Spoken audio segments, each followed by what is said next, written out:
Sunday semua. Selamat pagi. Selamat pagi. Selamat datang di Jakarta Praise Community Church. Sudah say hi pagi ini? Say hi kanan kiri. Hai, sebut namanya Ko, Cici. Siapa yang akan saudara kenal sehingga kita semakin akrab. Ini nama Tuhan. Dua pengumuman pagi hari ini. Yang pertama, anak-anak kita di Next Gen dan Youth sedang proses moving up. Mereka yang lagi graduation di minggu ini dan minggu depan akan pindah ruangan. So, yang harus perhatikan adalah Next Gen Youth akan pindah di Studio XS1 lantai 3 Studio 1. So, yang buat yang lain datang lebih awal karena ruangan ibadahnya juga berubah sehingga tidak terburu-buru dan bisa memasuki ruangan dengan cepat, mengikuti ibadah juga dengan cepat. Yang kedua, JPCC mempunyai Cancer Support Group, yaitu kelas untuk membantu secara spiritual, secara mental, buat keluarga, rekan atau saudara kita yang mengalami cancer, sehingga mereka semakin kuat, semakin berpengharapan ke dalam Tuhan dan semakin memuliakan nama Tuhan pastinya. Saudara yang punya keluarga atau siapapun yang kalian kenal, dari gereja manapun juga boleh bergabung, bisa mendaftar di MyJPCC sampai besok siang atau sore. Jadi daftar segera sehingga kita bisa membantu. Kita minggu ini akan membahas tema series yang baru yaitu Healthy Me. Dan Pastor Caleb sudah ada bersama dengan kita. Tadi pagi luar biasa pemberitaan firman Tuhan. Dan saya undang semua saudara bangkit berdiri bersama. Kita akan baca renungan kita di minggu ini. Di dalam Yeremia 33 ayat 6. Sesungguhnya aku akan mendatangkan kepada mereka kesehatan dan kesembuhan. Dan aku akan menyembuhkan mereka dan akan menyingkapkan kepada mereka kesejahteraan dan keamanan yang berlimpah-limpah. Mari kita baca bersama 2, 3. Yeremia 33 ayat 6. Sesungguhnya aku akan mendatangkan kepada mereka kesehatan dan kesembuhan. Dan aku akan menyembuhkan mereka dan akan menyingkapkan kepada mereka kesejahteraan dan keamanan yang berlimpah-limpah. Mari kita angkat tangan kita berdoa. Bersyukur Tuhan buat penyertaan Tuhan. Kasih sayang Tuhan. Berkat Tuhan yang tidak pernah habis-habisnya kami terima. Waktu-Mu adalah waktu yang terbaik buat kami Bapa. Kalau kami secara bersama-sama yang merayakan kebaikan-Mu, kebesaran-Mu Tuhan hari ini Bapa. Roh Kudus kuasai kami, Roh Kudus kuasai ruangan ini. Sehingga hanya nama Tuhan yang dipuji dipermuliakan. Dan perubahan hidup terjadi dalam kehidupan kami. Sehingga kami pulang bukan sama seperti kami datang Bapa. Dan kami terus memuliakan nama Tuhan. Dan orang lain bisa melihat Tuhan ada dalam kehidupan kami. Segala puji, segala kemuliaan hanya bagi nama Tuhan. Semua katakan, amin. Mari berikan tepuk tangan sorak-sorai buat Allah kita. Haleluya. Hello JPCC. Hari kita mau merayakan penyertaan Tuhan, kehebatan Tuhan, kedahsyatan Tuhan dalam hidup kita. Amin. Sama-sama kita mau naikkan suara kita, mengagungkan di tempat ini. Are you ready to sing, church? Come on, sing. Berkuasa di bumi di surga, bertahta dalam kemuliaan. Sebab Dia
bersyukur, sebab cintamu padaku takkan pernah berubah. Hatiku percaya, walau bumi bergoncang, gunung-gunung beranjak, namun kasih setiamu tak pergi dariku. Ku mau selalu bersyukur, sebab cintamu padaku takkan pernah berubah.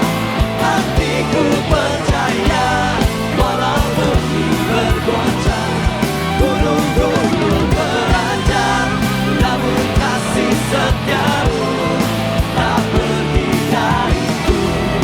Kasih setiamu tak pergi dariku. Kasih setiamu tak pergi dariku. Kami datang untuk merayakan kebaikan-Mu, kesetiaan-Mu, Allah yang luar biasa, membela kami, sumber pengharapan kami yang tidak pernah mengecewakan. Haleluya. Semua katakan,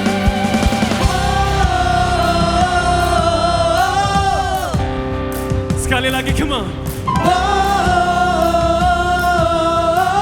You know what to do, church, come on. We shout.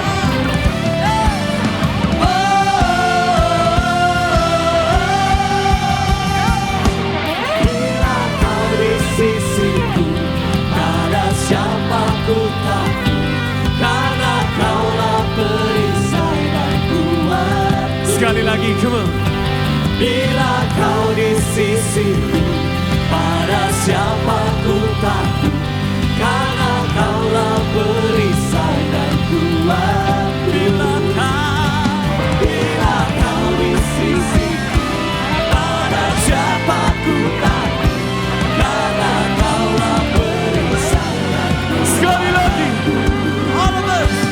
Bila kau di sisiku, pada siapa ku takut, karena Kaulah perisai dan kuatku. Yesus.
bersama-sama.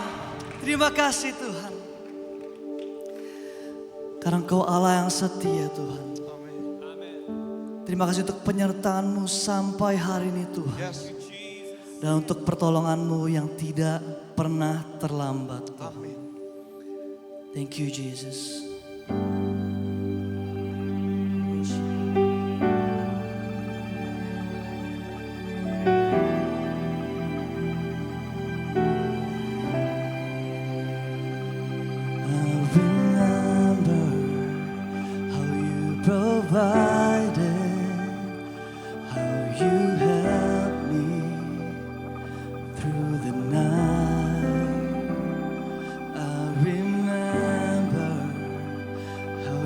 Sustain me when you stepped in to save my life.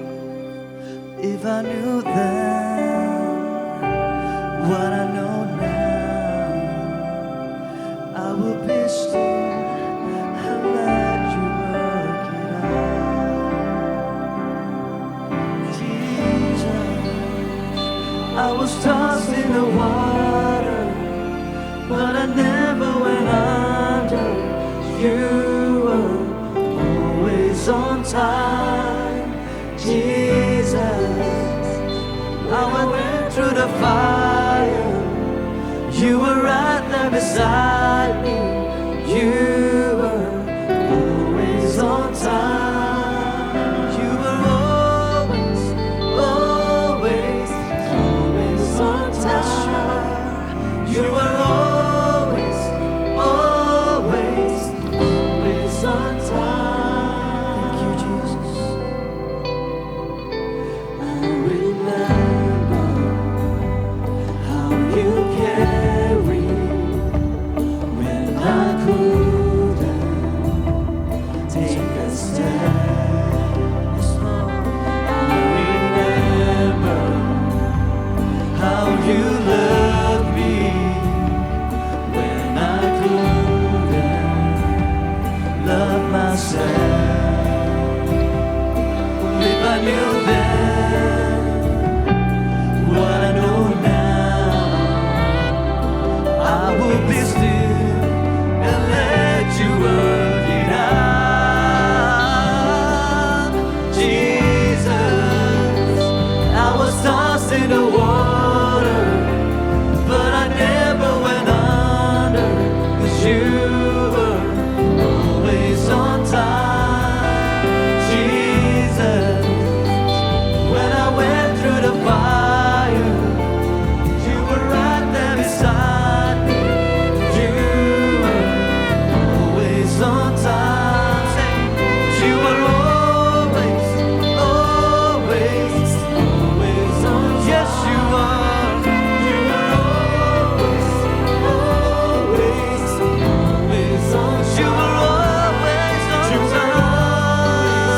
Always, always on time. You were, you were, you were always, always, always on time. For your faithful lessons never fail. How you love me and sustain me, Lord. It's never been a day, never been a minute, never been a moment, never been a time that you didn't see me through, God. So I worship you. There's never been a day, there's never been a minute, there's never been a moment that you weren't in it. There's never been a time that you didn't see me through, God. So I worship. We know your face, sing it out. It's never been a day, never been a minute, never been a moment that you weren't in it. Never been a time that you didn't see me through, God. If you believe in it, sing it louder. Never been a day, never been a minute, never been a moment. There's never been a moment, never been a time that you didn't see me through, God. So I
was lost in the water, but I never went under.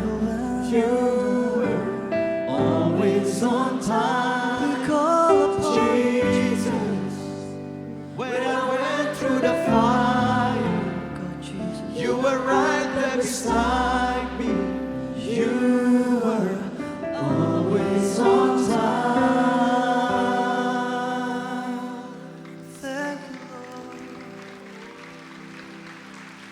And I am yours now forever.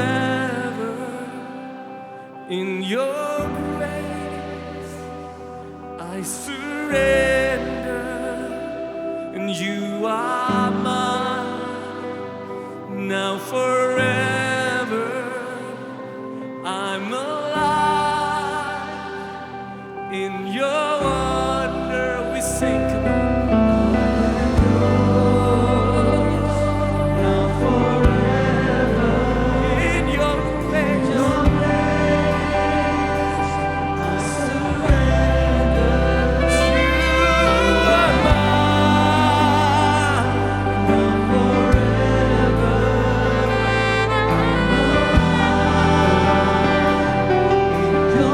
Come on, sing it one more time.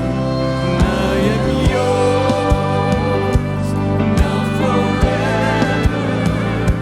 In yours I surrender. You are mine now forever.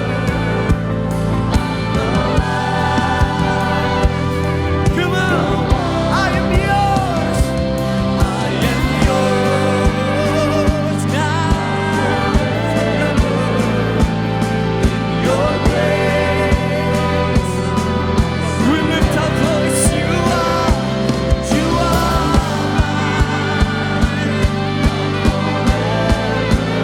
I'm alive in your wonder.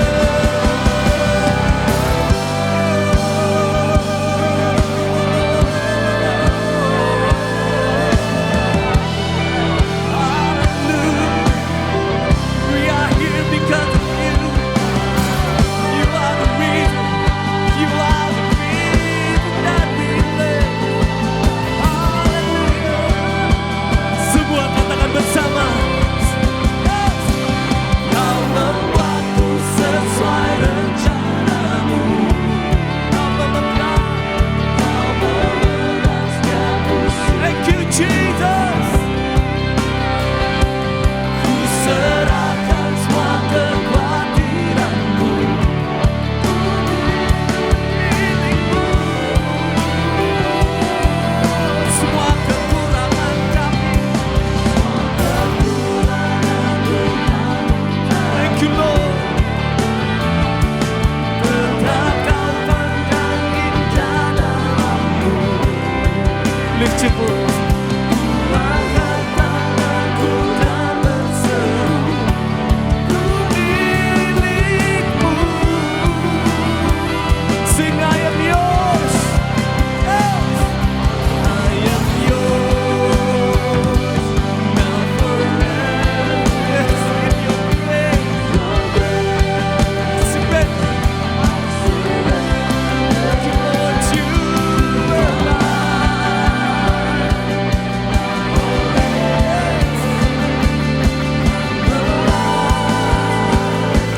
In your one more time.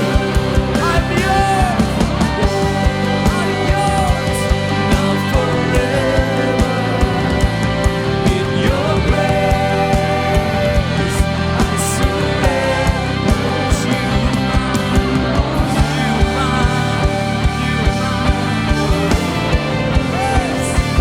I'm alive in your wonder.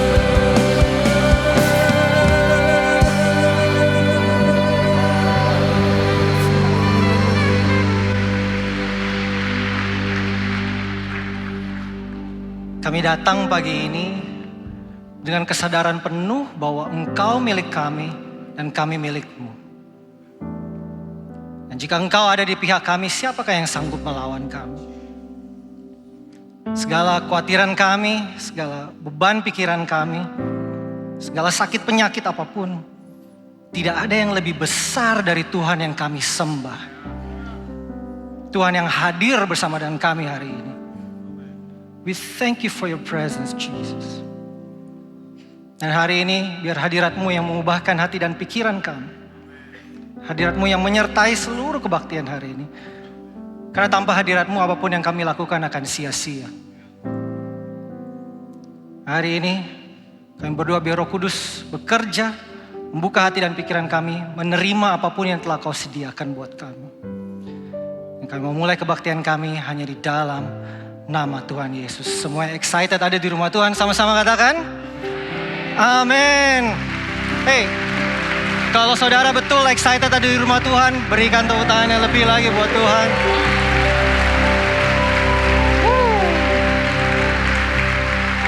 Selamat pagi saudara semua. Apa kabar hari ini? Sebelum saudara duduk, boleh bilang sama diri saudara sendiri, tepuk dada saudara, terus bilang, tenang, Tuhan jaga. Silakan duduk saudara semua.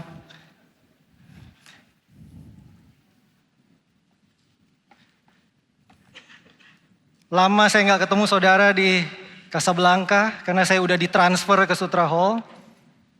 Apa kabarnya saudara? Seperti yang tadi Jojo sudah sampaikan bahwa kita minggu ini mulai memasuki tema yang baru, yaitu Healthy Me, pribadi yang sehat. Dan saya beri judul khotbah saya hari ini adalah Healthy and Whole. Sehat secara utuh, sehat secara keseluruhan. Nah saudara, saya mau tanya dulu sama saudara, berapa banyak dari saudara yang pernah mendengar ada orang yang bilang seperti ini, bahwa gak ada gereja yang sempurna. Bahwa gereja itu isinya yang datang semua orang-orang yang berdosa, yang punya kelemahan dan kekurangan masing-masing. Yang datang dengan penyakit masing-masing. Gak ada gereja yang sempurna, don't expect a perfect church. Saudara pernah dengar itu? Bahwa salah satu fungsi gereja adalah seperti rumah sakit. Saya lumayan sering dengar seperti itu. Nah saudara, kalau betul gereja salah satu fungsinya adalah sebagai rumah sakit, saya mau ajak saudara melihat sebentar mengenai rumah sakit. Kalau saudara ke rumah sakit, saudara pasti ketemu orang yang sakit, betul?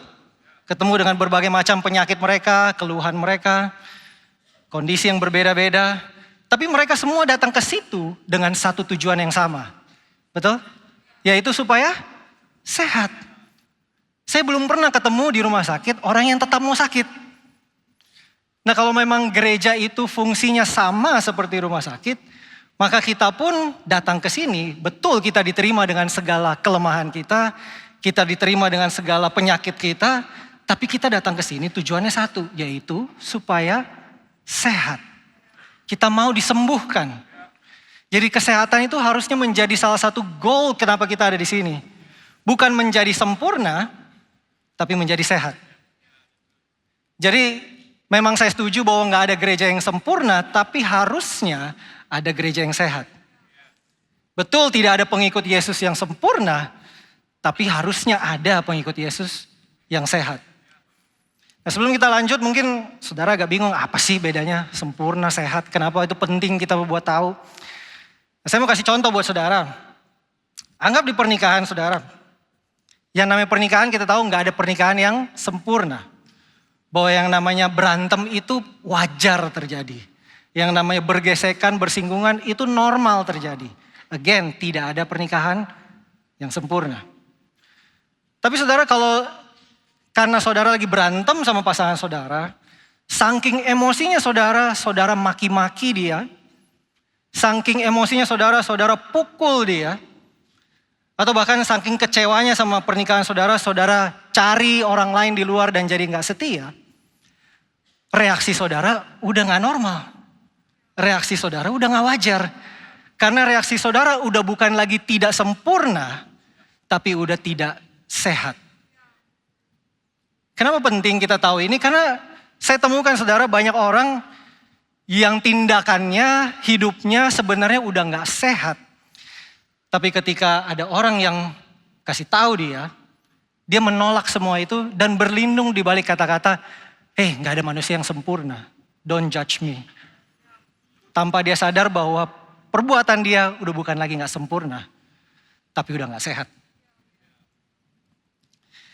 Yeremia 33 ayat 6 berkata katanya, sesungguhnya aku akan mendatangkan kepada mereka kesehatan dan kesembuhan.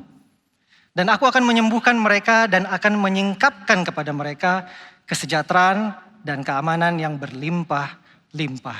Jadi Tuhan sendiri yang akan mendatangkan kesehatan dan kesembuhan. Tuhan mau supaya kita sehat.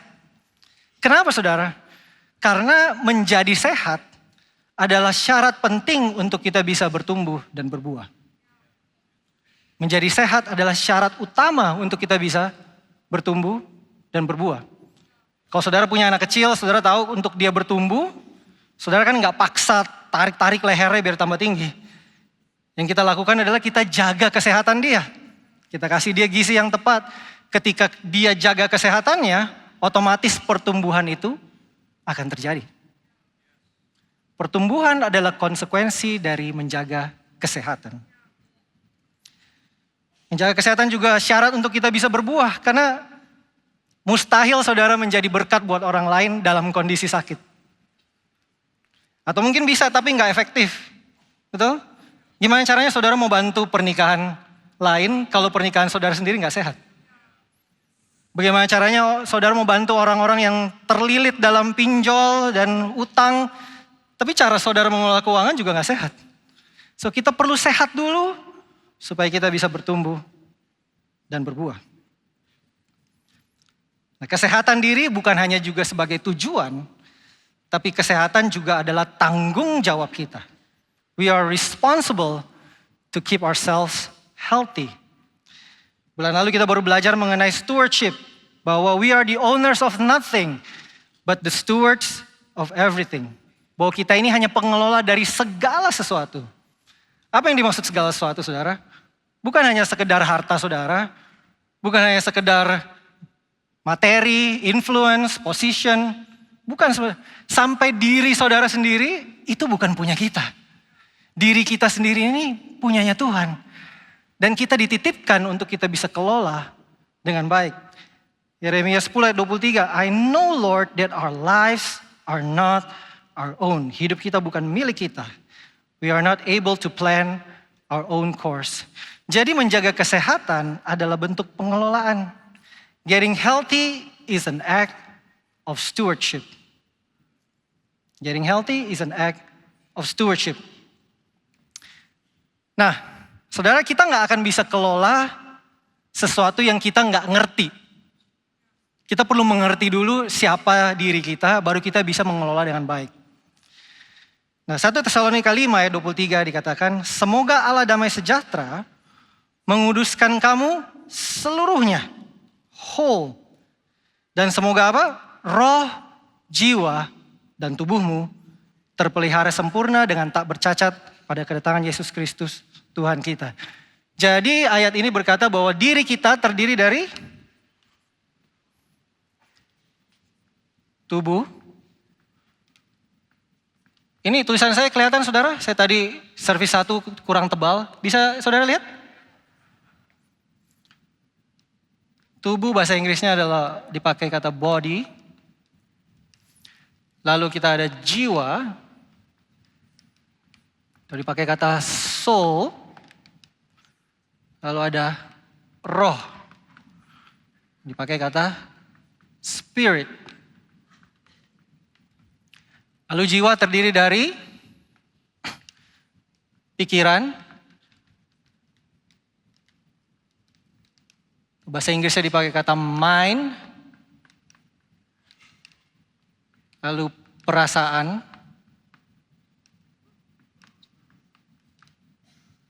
Atau emotion. Dan kehendak.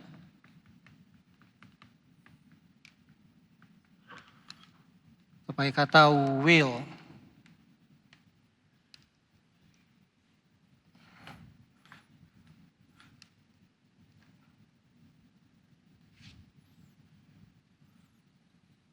Ya, kira-kira ini diri kita.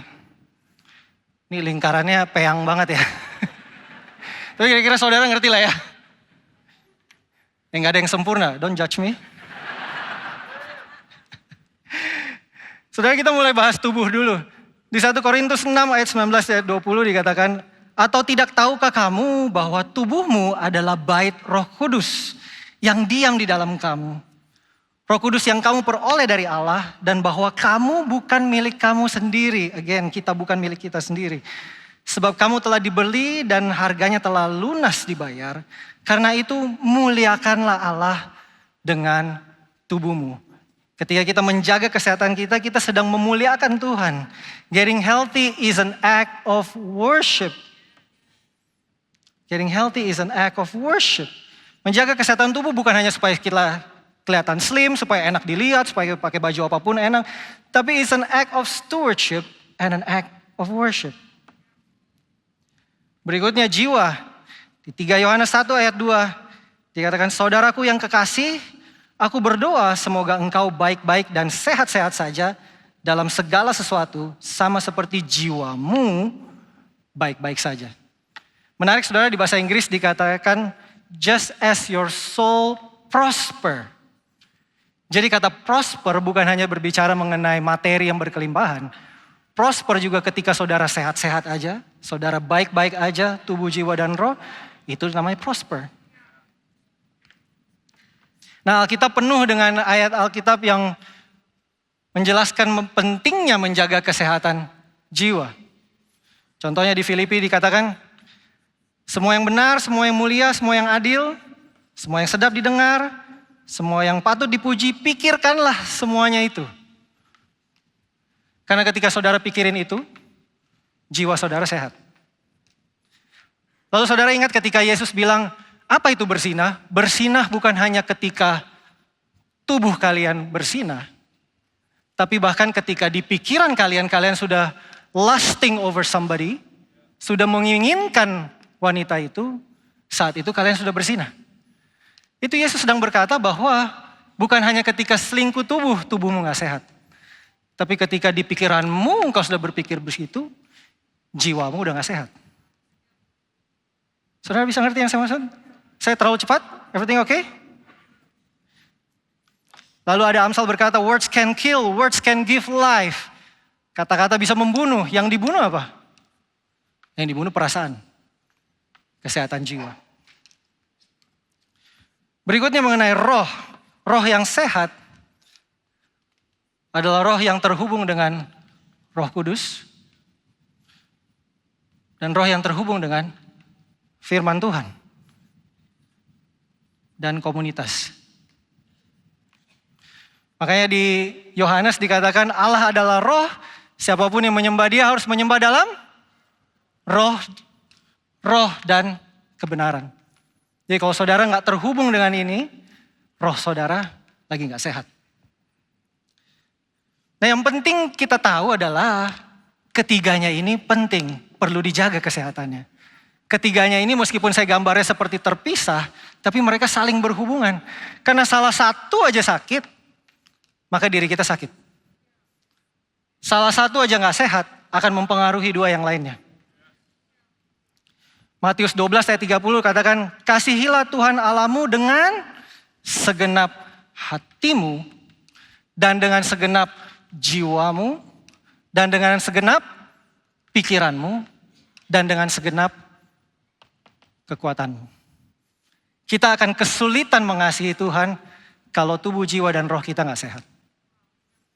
Sebegitu pentingnya menjaga kesehatan kita secara whole. Nah tapi saudara, saya temukan yang seringkali menjadi masalah kita sebagai anak-anak Tuhan adalah yang kita selalu pentingkan hanya yang ini. Halo? Seringkali kalau kita datang ke gereja kita bilang kita sedang makan makanan rohani. Kalau ada ketua komsel kita bilang dia kakak rohani. Tanpa sadar saudara, kita sudah mementingkan ini dan melupakan ini dan ini. Saya kasih saudara sebuah data. Data survei di Northwestern University mengatakan 20% penduduk Amerika mengalami obesitas. 20%. Obesitas itu massive overweight. Tapi saudara, shockingnya begini, ketika data itu dikerucutkan dan hanya yang disurvei adalah orang-orang yang ada di dalam gereja, para pastors, para leaders, jemaat, rasio obesitas naik menjadi 40%. Naik 2 kali lipat. Most likely kenapa saudara? Karena kita terbiasa yang kita pentingkan hanya ini. Dan kita melupakan ini dan ini. Betul? Seringkali kita di gereja bisa berbicara mengenai pengendalian diri melawan rasa iri. Pengendalian diri melawan rasa sombong. Pengendalian diri melawan rasa nafsu seks kita. Tapi jarang kita bahas pengendalian diri melawan nafsu makan kita. Ada kebiasaan-kebiasaan yang kita toleransikan. Contoh saudara, kalau saudara lagi date, saudara komunitas. Anggap saudara mulai jam 7 malam. Saudara kumpul, saudara puji Tuhan. Saudara sharing satu sama lain, sharing firman Tuhan. Saudara sedang mengisi roh saudara. Betul? Selesai date jam 10 malam. Tiba-tiba saudara pulang, ada teman saudara yang bilang, jangan pulang dulu. Ngapain? Temenin gua, hunting martabak.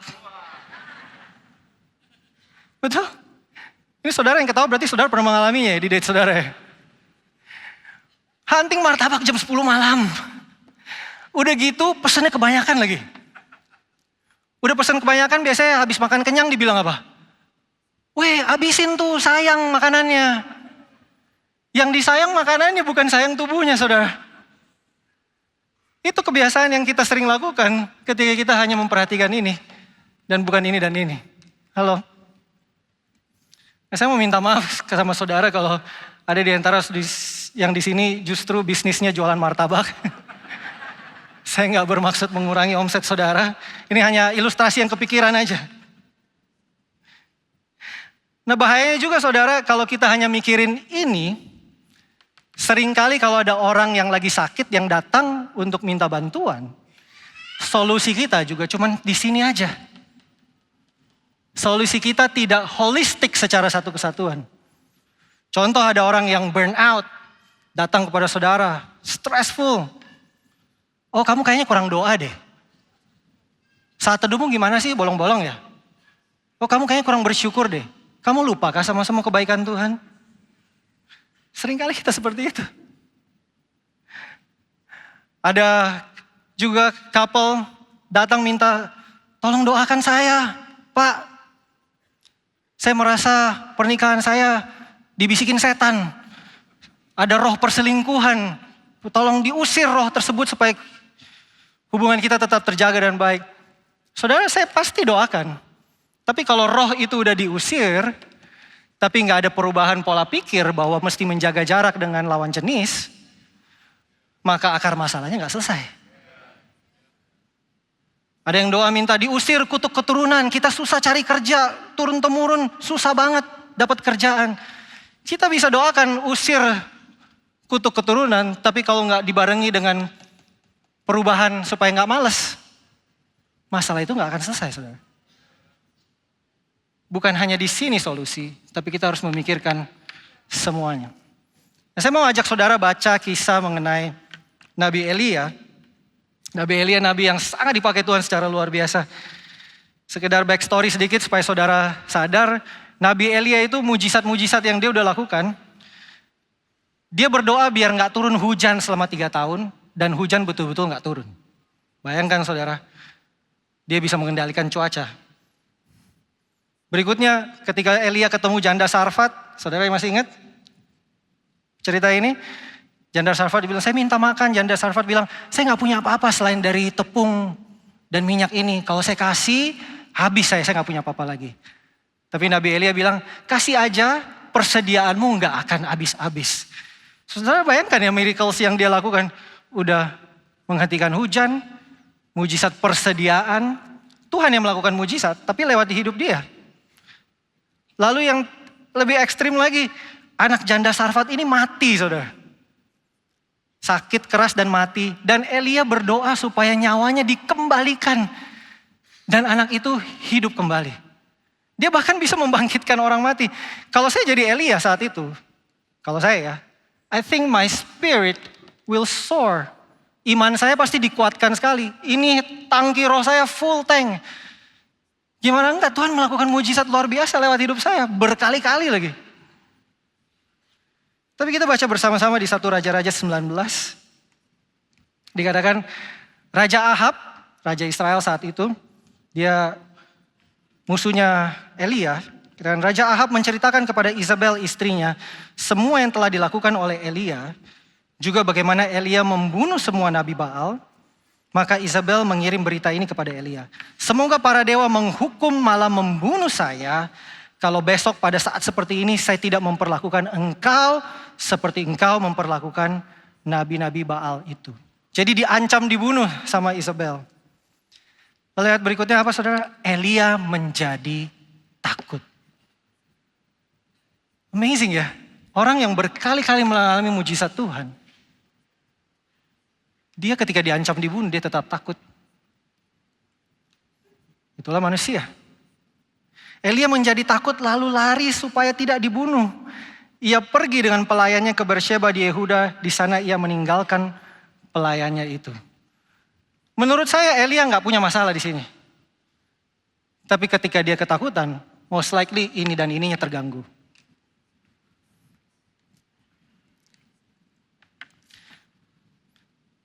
Di sana ia meninggalkan pelayannya itu lalu berjalan kaki ke padang gurun selama sehari dan berhenti di bawah sebuah pohon yang rindang. Di situ ia duduk dan ingin supaya mati saja. Bahkan dia udah mau bunuh diri saudara. Saya tidak tahan lagi Tuhan, katanya kepada Tuhan. Ambillah nyawa saya tidak lebih baik dari leluhur saya. Lalu ia berbaring di bawah pohon itu dan tertidur. Tiba-tiba seorang malaikat menyentuh dia dan berkata, bangun Elia. Apa saudara? Makanlah. Amazing. Yang Tuhan lakukan, Tuhan gak tegur Elia, kamu lupa sama semua mujizat yang saya udah lakukan. Tuhan gak tegur dia, kamu gimana sih saat teduhnya bolong-bolong? Yang Tuhan lakukan, memulihkan tubuh Elia terlebih dahulu. Bangunlah, makanlah. Supaya, masih ayat 6. Elia melihat sekelilingnya lalu tampak di dekat kepalanya sepotong roti bakar dan kendi berisi air. Ia pun makan dan minum lalu berbaring lagi. Untuk kedua kalinya malaikat Tuhan datang menyentuh dan berkata, bangun Elia, makanlah.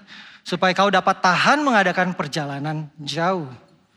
Elia bangun lalu makan dan minum, maka ia menjadi kuat. Dan dapat berjalan 40 hari lamanya ke Gunung Sinai, tempat Allah menyatakan diri. Di sana Elia bermalam di dalam gua, lalu Tuhan berkata kepadanya, Elia, sedang apa kau di sini? Saudara tahu apa yang Tuhan sedang lakukan? Tuhan tahu Elia ngapain di sana, dia maha tahu. Tapi dia sedang kasih kesempatan untuk Elia bercerita. Dia mau supaya Elia didengarkan. Ini Tuhan sedang lagi one-on-one counseling session sama Elia. Elia sedang apa kau di sini? Elia menjawab, ya Tuhan Allah yang Maha Kuasa, saya selalu bekerja hanya untuk engkau sendiri. Tetapi umat Israel melanggar perjanjian mereka dengan engkau. Mereka membongkar mesbah-mesbahmu dan membunuh nabi-nabimu. Hanya saya sendirilah yang tinggal. Ini ciri-ciri orang yang jiwanya lagi gak sehat saudara. Selalu merasa berjuang sendirian. Padahal kalau saudara baca di ayat 19, masih ada 7.000 orang lainnya yang takut akan Tuhan. Elia gak sendirian. Tapi jiwanya sedang sakit.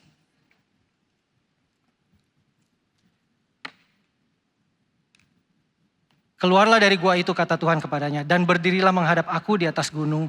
Lalu Tuhan lewat di situ.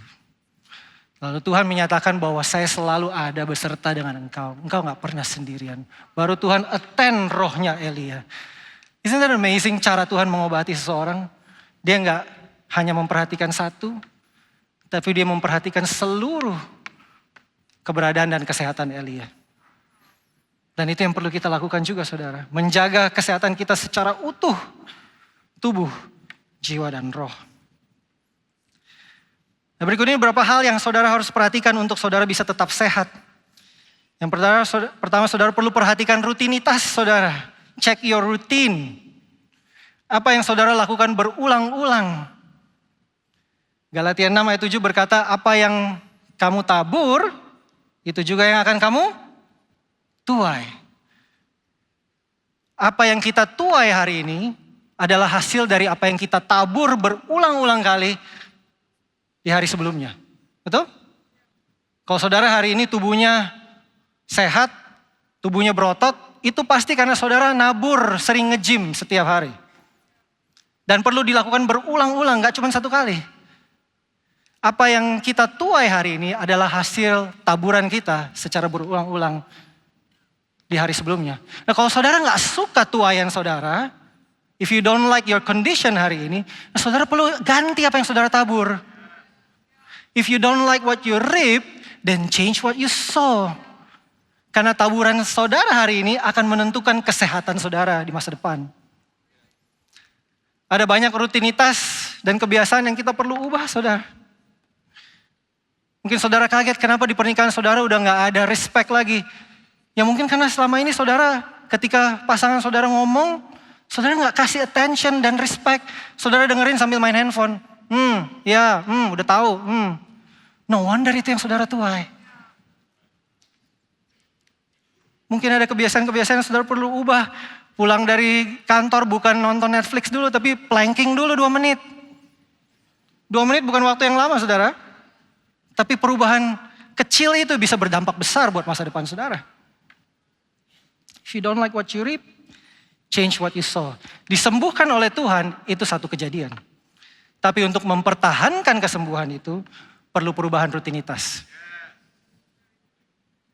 Saudara Tuhan bisa memulihkan kondisi finansial saudara. Tapi kalau saudara nggak merubah rutinitas saudara, masih browsing online shop, masih browsing pinjol, jangan heran itu akan terjadi lagi. So check your routine. Yang kedua, saudara check your restriction. Cek apa yang menjadi larangan saudara. Perhatikan baik-baik firman Tuhan yang penuh dengan larangan-larangan. Saudara, saya temukan banyak orang berpikir bahwa larangan Tuhan itu terjadi karena manusia sudah jatuh dalam dosa. Andaikan Adam gak dosa, kita hidup bisa bebas, gak perlu dilarang ini, dilarang itu. Tapi saya mau kasih tahu saudara, larangan Tuhan sudah mulai ada bahkan sebelum dosa masuk ke dalam dunia. Betul? Ketika Tuhan bilang sama Adam dan Hawa bahwa semua buah di dalam taman ini boleh engkau makan, kecuali yang itu jangan engkau makan. Dari awal Tuhan sudah bilang jangan. Karena kenapa? Karena ketika kau makan, pastilah engkau mati. Restriction is good for your health. Saya ingat 2 minggu lalu, anak saya yang paling kecil namanya Harper. Dia sakit batuk, non-stop batuknya, sampai gak bisa tidur. Lalu saya bawa dia ke dokter. Ketika dokter cek, dokter bilang, Pak, ini pasti karena kebanyakan makan sweets. Makan coklat, makan es krim. Ini amandelnya bengkak, Pak. Oke, siap. Pulang dari itu, saya langsung kasih tahu istri saya. Kita harus sepakat ya. Gak boleh ya, kita harus larang anak kita. Kita harus jaga dia, gak boleh makan sweets. Sepakat ya. Saya ngomong gitu ke istri saya, gaya aja. Padahal sebenarnya istri saya lebih galak. Saya yang lemah gitu. Kalau dirayu anak dikit langsung kasih. Tapi saya kasih tahu ke Harper, kamu gak boleh makan sweets sampai kamu sembuh. Dan ketika kamu sembuh pun, kamu harus batasi. Dan dia merengek-rengek, dia gak terima. Daddy, it's not fair. Kenapa saya dilarang-larang? Begitu banyak larangan yang gak penting buat saya, dia bilang katanya. Nah saya ingat saya kasih tahu ke Harper seperti ini. Kamu akan jauh lebih mudah taat kepada Daddy kalau kamu sadar larangan yang Daddy kasih bukan untuk menyusahkan, tapi untuk menyehatkan. Dan ketika itu Tuhan juga berbicara pada saya. Bahwa larangan Tuhan diberikan bukan untuk menyusahkan, tapi untuk menyehatkan. Kita akan jauh lebih mudah taat sama pimpinan Tuhan. Kalau kita sadar semua larangan yang dikasih kepentingannya buat kita sendiri. Bukan buat Tuhan. Kenapa sih kita mesti dilarang-larang sama Tuhan? Simply karena Tuhan Bapa yang baik. Dia mau saudara sehat. Dia sedih kalau lihat saudara sakit. Check your restriction. Yang terakhir, perhatikan istirahat saudara. Check your rest. Pernah gak saudara berpikir bahwa manusia diciptakan Tuhan di hari ke-6. Lalu di hari ke-7. Tuhan beristirahat. Hari ketujuh adalah hari istirahat. Isn't that amazing? Hari pertama manusia ada di dunia adalah hari istirahat. Kita mulai dari istirahat terlebih dahulu. Dunia mengajarkan kita harus work, hustle, kerja. Istirahatnya nanti, pensiunnya nanti. Tapi Tuhan berkata, istirahat. We rest to work.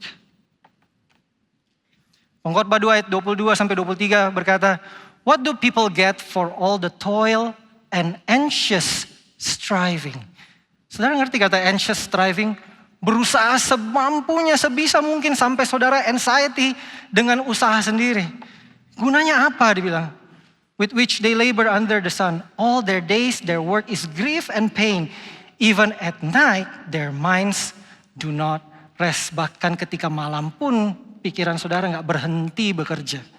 This too is meaningless. Semuanya ini sia-sia. Mazmur 127 ayat 2 katakan, sia-sialah kamu bangun pagi-pagi dan duduk sampai jauh malam dan makan roti yang diperoleh dengan susah payah. Sebab ia memberikannya kepada yang dicintainya pada waktu tidur. How's your rest? Bagaimana tidur saudara? Tahukah saudara bahwa firman itu pedang bermata dua? Firman ini bukan hanya untuk saudara tapi juga untuk saya. Karena ini penyakit saya saudara. Overthinking. Pikiran ini gak berhenti bekerja. Terus mikirin sesuatu. Mikirin kerjaan, mikirin keluarga, mikirin keuangan, mikirin masa depan anak, mikirin tugas di gereja, mikirin jadwal, mikirin teman. Semua dipikirin sampai overload. Gak pernah istirahat. Striving. Nah, hari ini Tuhan mau bicara sama saudara dan saya. Stop striving. Start surrendering. Berhenti berusaha dengan kekuatan saudara sendiri. Belajar berserah sama Tuhan. Start surrendering. Matius 11 ayat 28-30. Marilah kepadaku semua yang letih lesu dan berbeban berat. Saya tahu banyak di antara saudara hari ini berbeban berat. Ayat ini buat saudara. Marilah kepadaku semua yang letih lesu dan berbeban berat. Aku akan memberi kelegaan kepadamu. Aku akan memberi istirahat kepadamu. Pikulah kuk yang kupasang dan belajarlah padaku. Karena aku lemah lembut dan rendah hati. Dan jiwamu akan mendapat ketenangan. Sebab kuk yang kupasang itu enak. Dan bebanku pun ringan. Beban yang Tuhan mau kasih itu ringan saudara. Jadi kalau saudara datang dengan beban berat, sepanjang hari kita rasa beban kita berat sekali. Bisa jadi karena kita belum belajar menyerahkan yang berat itu kepada dia. Biar dia yang pikul yang berat-berat. Karena yang dia mau kasih kepada saudara adalah kelegaan dan istirahat. Ayat ini ayat yang sangat menolong saya saudara. Karena saya masih ingat di tahun 2021. Papa mama saya kena COVID. Mama angkat saya meninggal. Salah satu aset dari keluarga kita kebakaran. Dan terakhir papa saya gak sembuh dari COVID dan dipanggil Tuhan juga. Itu semua hanya dalam jangka waktu 1 minggu. It's tough. Saya datang ke Tuhan, Tuhan berat sekali Tuhan. Kenapa beban ini begitu berat? Dan Tuhan berbicara melalui ayat ini. Datang kepadaku. Karena aku memberikan engkau kelegaan. I will give you rest. Yang berat-berat serahin semua ke aku. Serahin semua ke Tuhan. Karena dia memberkati saudara ketika saudara tidur. Ayat terakhir 1 Petrus 5 ayat 7. Versi Amplified Bible dikatakan, cast all your cares, all your anxieties, all your worries, all your concerns, once and for all on Him. For He cares about you. Saudara mengerti arti kata cast? Cast itu dilempar jauh-jauh. Sama seperti kalau saudara lagi cast the net, kalau saudara mau nangkap ikan, saudara gak bisa cuma taruh begini. Ikannya gak nangkep-nangkep. Saudara perlu lempar jauh-jauh. Dan itu yang Tuhan mau kita lakukan. Cast. Semua worry, semua anxiety kita kasih kepada Tuhan. once and for all. Sekali untuk selamanya. Kata ini yang seringkali menjadi kesalahan kita, saudara. Kita cast, kita lempar kepada Tuhan, tapi kita gak lakukan itu sekali untuk selamanya. Hari ini kita serahkan kepada Tuhan. Tuhan, saya serahkan semua khawatirku. Saya dapat damai sejahtera. Terima kasih Tuhan, tenang. Tiba-tiba besok, loh kok masalah belum selesai Tuhan? Gimana sih? Sini gue ambil balik lagi deh. Give me back all my worries. Bukankah itu yang sering kita lakukan? Kita merasa kalau kita ambil kembali, masalah akan selesai. Dan mengakibatkan Tuhan gak bisa berproses dalam hidup kita. Ayat ini berkata, cast all your worries once and for all. Jangan diambil-ambil lagi saudara. Kasih kepada Tuhan. Kenapa? For He cares about you. Karena Dia peduli sama hidup saudara. Dan pedulinya dengan with deepest affection.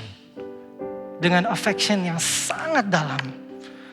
Dan Dia memperhatikan saudara dengan sangat seksama. He watches over you very carefully. Saya mau pakai kesempatan sekarang sebelum kita tutup untuk mendoakan saudara. Kalau ada di antara saudara yang seperti saya penyakitnya overthinking, saudara datang dengan beban berat, saya mau berdoa buat saudara hari ini. Pejamkan mata saudara sebentar. Gak ada yang melihat. Kalau saudara orangnya saudara datang ke sini dengan beban berat, saudara butuh kelegaan, saudara butuh istirahat dari Tuhan. Dan saudara mau belajar berserah. Boleh angkat tangan saudara biar saya tahu siapa yang saya doakan. Angkat tangan saudara tinggi-tinggi. So many of you. Lebih dari setengah. Thank you Jesus. Taruh tangan saudara di dada saudara. Saya akan berdoa buat saudara. Tuhan, Kau lihat semua tangan-tangan yang terangkat. Kau tahu setiap kondisi dan keadaan mereka, setiap beban berat yang mereka bawa. Kau tahu bahkan sampai ke kedalaman hati mereka. Aku berdoa Tuhan, biar hari ini kita belajar menyerahkan semua beban berat kami kepada Engkau. Karena Engkau mau memberikan kepada kami kelegaan. Kau mau memberikan kepada kami istirahat. Kami hari ini mau belajar to stop striving and start surrendering.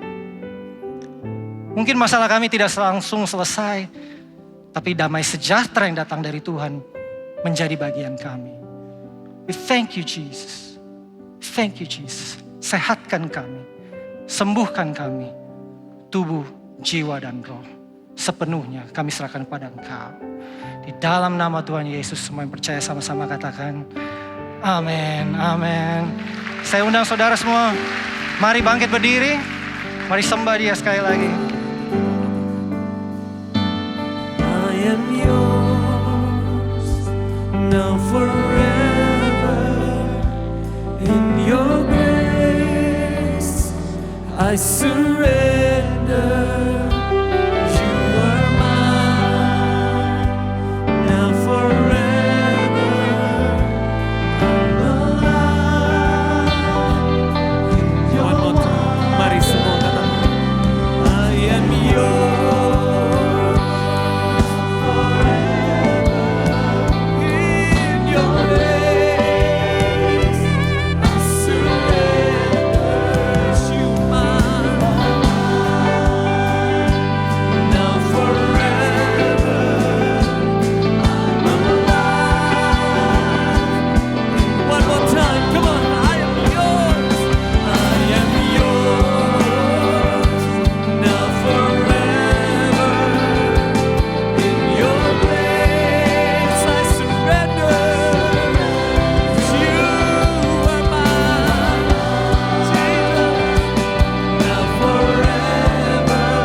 Amin, amin.